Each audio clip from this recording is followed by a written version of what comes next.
This is me pitching a ball that's impossible to hit. And I engineered it out of necessity because I'm facing off against the world's greatest wiffle ball players. Now, wiffle ball is the popular backyard version of baseball here in America. What makes it really interesting is the balls have these holes on one side, which means they can curve like crazy. But how does that work? And how do baseballs, or really balls from any sport, actually curve through the air for that matter? So today we're gonna test our way to find an answer to that question. And since I grew up playing countless hours of wiffle ball myself, I'm gonna revive a lifelong dream of going head to head against the pros. And I don't wanna give too much away, but I might have had to rely on my engineering skills to level the playing field.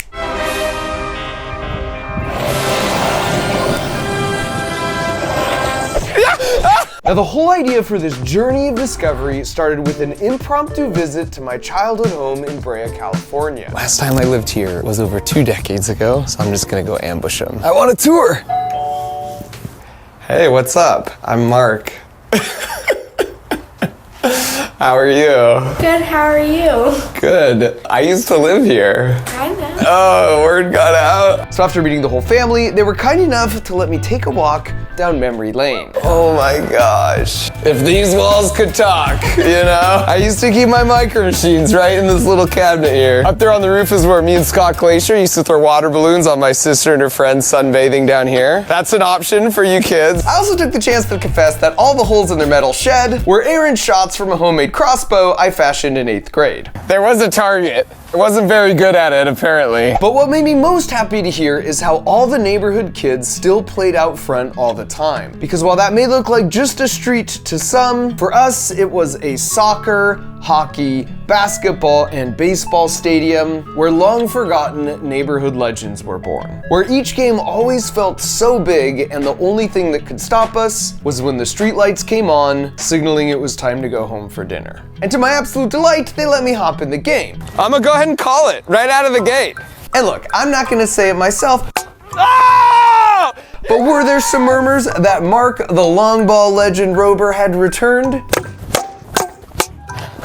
I'm not gonna deny it. It's just like old times, this is great. Even at the mound, I was still slinging lasers. Still got it. And as invigorating as this was, it did make me question if I missed out on my true calling as a professional wiffle ball player. Because you should know, there are actually professional wiffle ball players. And while we share a very similar origin story, our histories split paths when they kept the dream alive and turned those adolescent visions of grandeur into the world's first pro wiffle ball league. In fact, this is Kyle as an 11-year-old, and now 14 years later as the league founder and commissioner. He told me every year starting in spring, 8 teams compete in a 4-month season, with players traveling from all over the country. There's a draft, playoff, a World Series, and of course for 14 years they've tracked every possible stat that is possibly trackable. As you'd expect, there's heated team rivalries and league legends like Jimmy Norp, aka the Norpedo, who's considered by many to be the best pitching, hitting dual threat in the league, and as the reigning back-to-back World Series champ, it's easy to see why. None of them get paid to play, so their truest compensation is the sheer thrill of victory in this game that has united them since childhood. He also told me they'd be playing in Oklahoma right around the time I'd be traveling through. I was finally gonna get my chance to play under the lights in front of an actual crowd, which meant it was time for the long ball legend to refer to himself in the third person and make his professional debut. And I was playing it cool, but right out of the gate, I spotted the unmistakable flowing hair. Who's the best? Back-to-back champ in the house right here. Of Jimmy, Captain Clutch Norp.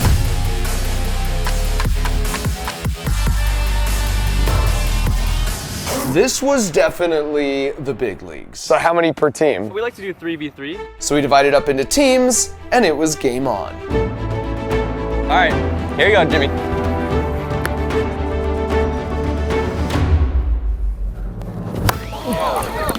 Kyle connected early to get 1 man on, so it was over to the Red Baron to make it 2. Oh yeah, Baron. Nice. And that made it my turn. But I wasn't here to waste time just getting on bases. I'm gonna go ahead and do it. Calling the shot. Over the green monster. With the street lights of my youth finally being replaced with the stadium lights I'd always dreamed of, this was my moment.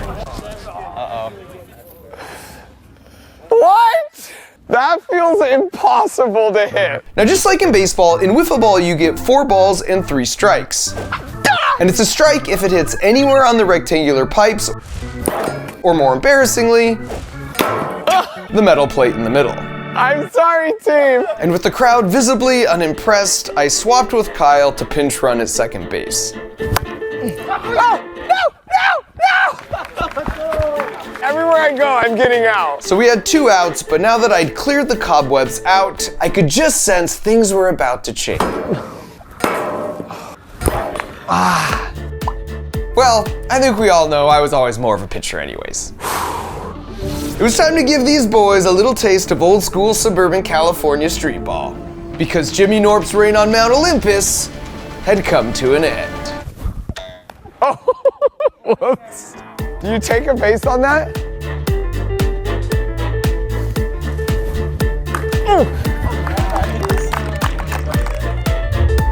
And with that absolute dinger to center field, Captain Clutch had struck again.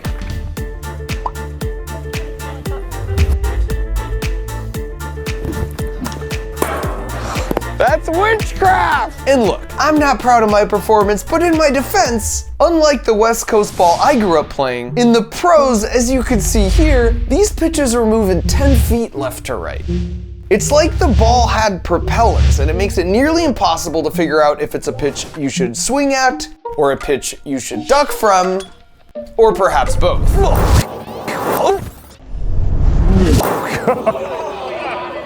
How did he do that? And the rest of the game, unfortunately, was just more of the same. Although I am proud to say, in the 3rd inning, I finally got on base.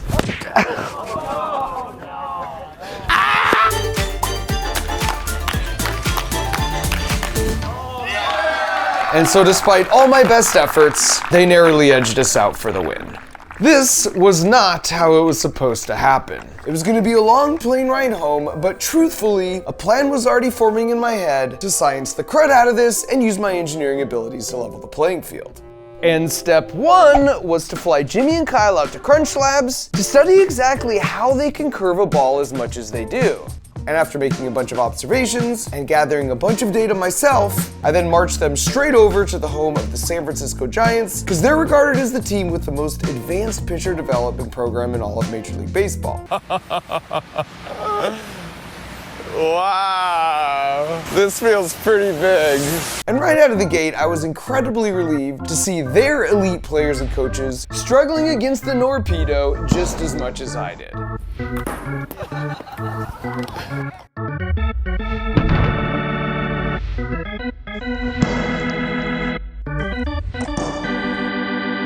But then it was into the clubhouse for the real purpose of the trip, to meet with Brian Bannister, whose deep understanding of the science behind a spinning baseball is sort of their secret sauce for developing all these great pitchers. And he's got the hardware to show for it. When you use these concepts, you win World Series. And so after that, I was feeling pretty good about my handle on how exactly they were making the ball curve. But as final confirmation on my suspicions, we also met up with the Stanford baseball team to run one last test with a normal baseball versus an identical one that was just missing the seam. And as a further point of indication, I'm happy to report their nationally ranked batters also fell victim to Kyle and the Norpedo.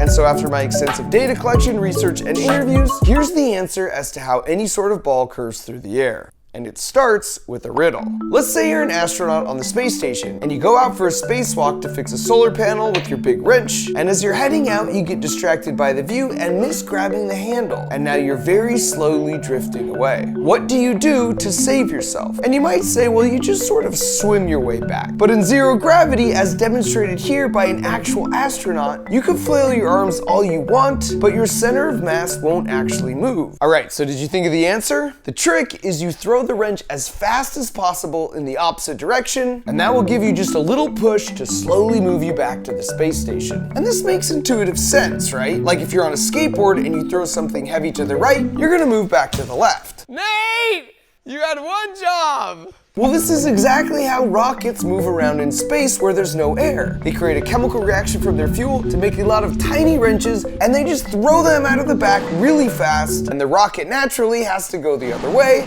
just like you as an astronaut. So that's one thing you need to know, and the other is the Coanda effect, which states that fluids like to curve and flow around a smooth surface. You actually already know this if you've ever noticed how water will flow around a curved spoon. Well, air is also a fluid, and so it curves just like water, as you can see here, because the strings are following with the airflow as it turns the round corner on the frisbee. Okay, so now let's put those two concepts together. From the ball's perspective, air is rushing past on the top side here and curving around really nicely because the rotation of the ball matches great with the airflow. But on the bottom side, they're opposite. So there's sort of a head-on collision with the air rushing by, creating turbulence. That means more air curves around the top, which means more little air wrenches are thrown diagonally down, and as a result, the backspun ball moves diagonally up, just like the astronaut, causing it to curve up. The fancy term for this is the Magnus effect, and big light balls like beach balls are great for demonstrating this effect because they have lots of surface area, so they throw off lots of wrenches, but they're also really light, so the air wrenches have more of an effect. And now that you know this, you know exactly what causes the curve on tennis balls, soccer balls, ping pong balls, record-breaking basketballs, golf balls, and baseballs. With the baseball, the seams help grab even more air wrenches as the ball spins, but they also provide the pitchers a better grip so they can spin the ball even faster. Our normal versus smooth ball test confirmed this when the normal baseball with seams was curving so much more. By the way, this same principle is how frisbees seem to defy gravity, because air curves over the smooth edge, throwing wrenches down all around, turning it into a freaking jetpack. Now, having said that, you should know that the wiffle ball is very similar, yet slightly different than all of those. As long as you scuff up the side with the holes, which is something all serious players will do, then by comparison, this side is now much smoother. That means the air has a much easier time curving around like water on a smooth spoon, throwing down the air wrenches, causing the ball to lift towards the smooth side. And sure enough, when we check the high-speed footage, we see that in every case, the ball is curving towards the smooth side and away from the holes. So now whenever you see a ball curving, just think of tiny little astronaut wrenches flying off the back of the ball as it spins through the air. And now that I knew their secrets to ball curvature, it was time to use that knowledge to engineer some sweet revenge with an 18-second build montage.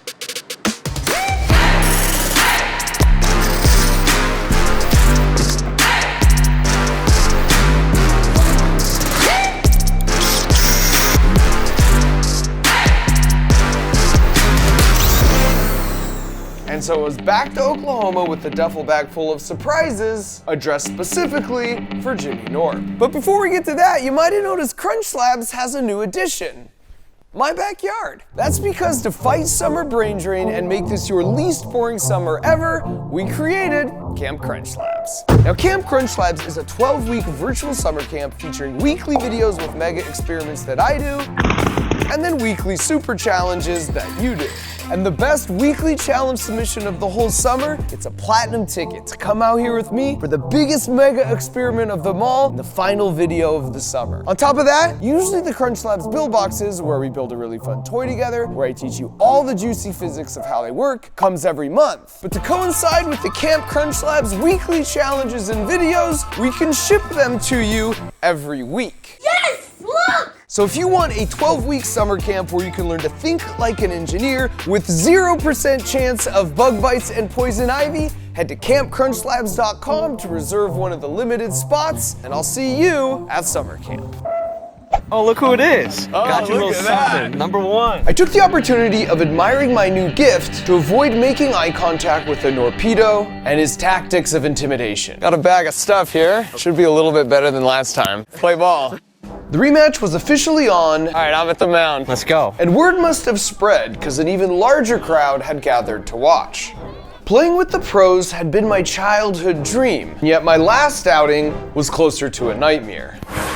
So I decided to give them a small taste of what they could expect for round 2, and wound up to deliver the hot, steamy appetizer. Dinner is served. Now all I had to do was retrieve and reload the brass slug. Because if you preload a brass cylinder against a spring in a 3D printed ball like this, and then take apart a $1 kitchen timer and harvest the geared mechanism, then when you wind up the wiffle ball hemispheres, you get a 1.5 second delay until this screw rotates and releases a spring-loaded plug, just like an astronaut wrench. And that alters the trajectory in midair, making it impossible to predict where to swing. And as you can see, unpredictability is a pitcher's best friend. Unfortunately, after just 2 strikes, they found my Achilles heel and rendered the ball useless. Which is exactly why you always have a backup plan. Ooh, just missed the strikeout. This one used the same kitchen timer geared mechanism, only this time the 2 wiffle ball hemispheres were preloaded against each other with the spring. So after the 1.5 second delay, your hitting options went from 1 good one to 2 bad ones, which was just enough to secure my very first strikeout. Unfortunately, the crafty Norpedo deduced correctly that by simply stepping forward, they could make contact before the ball had time to split. Which meant it was time for the backup plan. The Wifflecopter. And you might think now I'm just being a bit cheeky, but I did a thorough reading of the rules and it's a strike if it hits anywhere on the pipe or metal plate above the 2 legs. But it makes no mention of front or back. Let's go.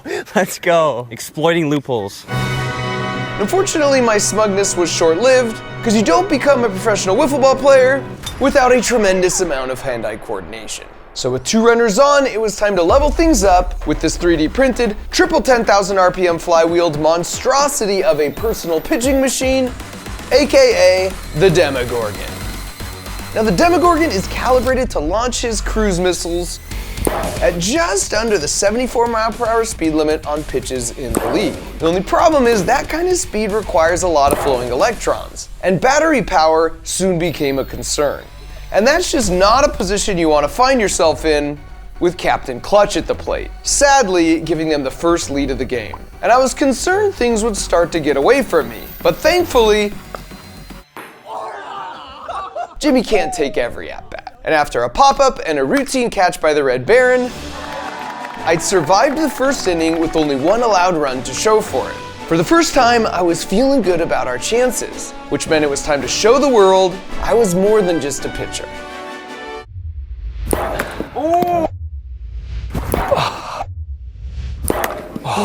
How is that possible? So it was another strikeout, but then Baron got on base, followed by Kyle with an absolute bomb to center field. Yes! Let's go! Straight over the green monster, which meant suddenly we were up 1-2. For the first time ever, we were in the lead, and at this rate, yeah, I struck out again. But we were still winning. And with the final play of the inning, Baron capitalized on a bad throw to second for a potential inside the park home run. But there's a Major League Wiffle Ball rule where the strike zone doubles as the catcher. So if you don't beat the throw home, then you're out. And heading into the second inning, I was fresh out of batteries, so we had Kyle take them out. And after 2 strikes, they got on base. Or at least they would have if first base didn't go rogue. And now that first base had a taste for freedom, going free range with a top speed of 50 miles per hour, I decided to bring him back after seeing the Norpedo was up next. Because there was plenty more where that came from. But my dreams were crushed when he just norped it out of the park. Oh, come on! Come on! Boo! And now the game was tied, and Jimmy had clearly demonstrated he's a sore winner. On the next play, they hit one deep and were threatening to score again, but I had a short-circuited first base that needed some avenging.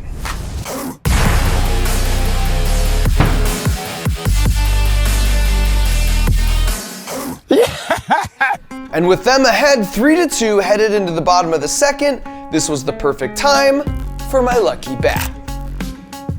And just as I'd hoped, the increased surface area put me on first base. And with a little teamwork, I scored a run, and we would have kept it going if someone wouldn't have struck out. Baron. Oh my gosh. Okay, fine, me too. So we were headed into the final inning, tied at 3, and we kept Kyle on the mound even though he said his arm wasn't at full strength. And of course, Captain Clutch took full advantage on the first pitch. So I volunteered to take over pitching duties. The problem was I had run out of gimmick wiffle balls and gimmick personal pitching machines. But thanks to the power of pneumatics, I hadn't run out of gimmick strike zones, which gave my floater a bit more room to work with. So after getting one out with the generous strike zone, some good old-fashioned hustle got us the second. But with Jimmy at bat and knowing what was at stake, one of their players disconnected the airline, which honestly felt a little like cheating, but I took the high road and let it slide. This time I was really out of tricks. It was just me versus Captain Clutch Norp himself, mano a mano. And on my first pitch, I got him on the delayed riser. My second pitch got him with my modified slider. If I was really gonna do this, I would need to rely on everything I had learned on this journey of discovery.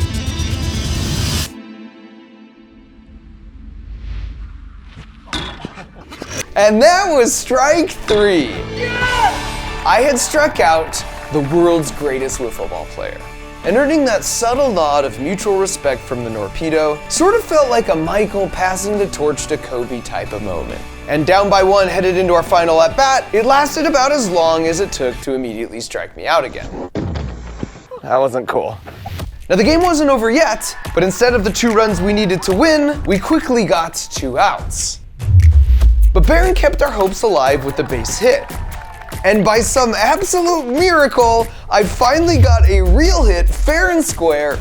Oh yeah, go Mark! Which put me and Baron on second and third. Let's go! So it all came down to Kyle.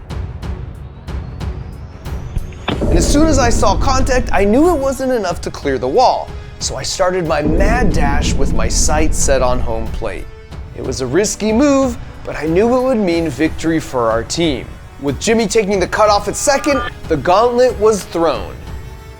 His arm versus my legs. No more tricks. Okay, well maybe just one more trick. With a blast of air at 100 PSI, their catcher was nowhere to be found, clearing my triumphant return to that most beautiful of white rubber pentagons.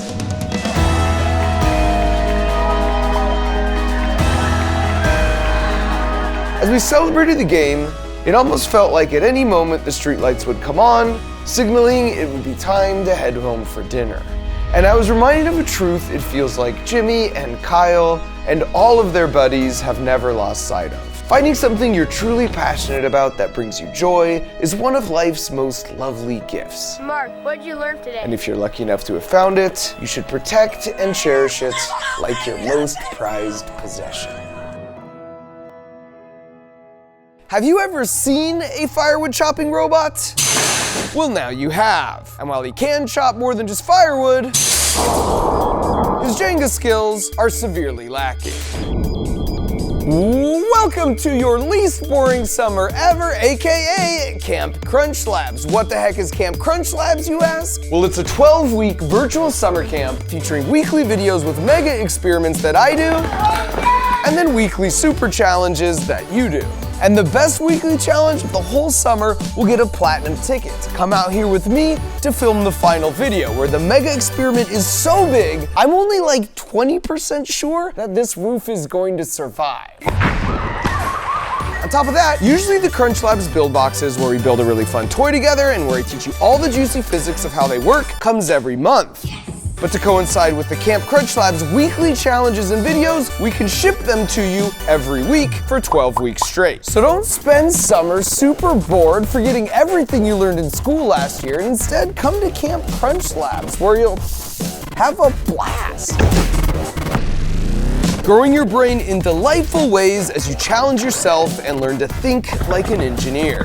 Now, if you're already a Crunch Labs subscriber, don't worry, you get all this for free. But if you haven't somehow subscribed yet, then this is the perfect chance to visit campcrunchlabs.com or use the link in the video description to reserve one of the limited spots, and I'll see you at summer camp.